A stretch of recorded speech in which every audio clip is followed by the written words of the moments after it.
Dalan sa ginakonstruct nga flyover sa Ungka, buksan na buwas nga adlaw. Sa Biyernes pakuntani buksan ang dalan sa bahin sang Ungka Haro, apang nagtemprano ini bagod natapos na ang pagtakod sang 24 ka girder sa ginakonstruct nga flyover. Sunod sa DPWH 6, madasig ang pag-install sang girders bangod manubo lang ang gintakdan sini kag nasweto na ini sa mga trabador umpisa buwas. Balik na sa normal nga ruta mga motorista nga nagalabay diri kag hindi na kinahanglan pa mag-agi sa alternate routes. Mga residente sa Barangay 2 Sipalay City, Negros Occidental, doble aligmat kag preparar agod makapangaman sa ginapatihan aswang sa ila lugar.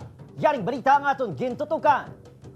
Matapos ang pagdumugay ng residente nga si Jose Cortez, kag sang ginapasuni aswang sa Barangay 2 Sipalay City. Pila ka mga residente ang nagpabutyag man sang ila kahadlok matapos sila mismo ang ginpakitaan man kuno sang tinuga. Ang kaingod ni Cortez si Maricel, nagpahayag nga gintuyo man biktimahon sang ginapasuni aswang sang ining nagabusong tubtob sa nakabata sa nangligan nga bulan. Ang damo to nga, bigyan uni-uni, gawakal-wakal sa do. Akit ba na yung tingog, pero yung tingog, ginaw babae na tigulang. Dire sa sabong kilig, silapit naman na doon, dire sa sige balik-balik. Pila ka pumuluyo sa barangay ang nagpanghanda sa ilang mga panaming kaangay sang manunggal. Kutsilyo, bagakay kag nagatuob kada alas 6 ang gabi. Ginasiguro man sa mga residente nga sirado ang ila puluyan sa pagtakop sa adlaw kag may pulaw nga suga.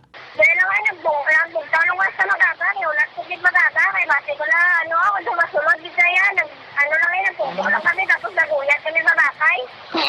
Ang mga residente ang ginagiyahan sa manugbulong sa lugar. Pero ang iba niya, hindi talaga na-persigure kung ito mapati. Pero sa ako niya, mapati, ito yung aswang ito siya. Sa bahin sa barangay, may nag-roving nga tanod agud masiguro nga wala sang may galagaw kun gabi.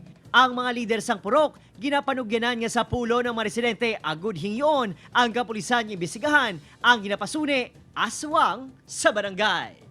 Opod, Kirinal Casillo, Adrian Priatos, 1 Western Visayas.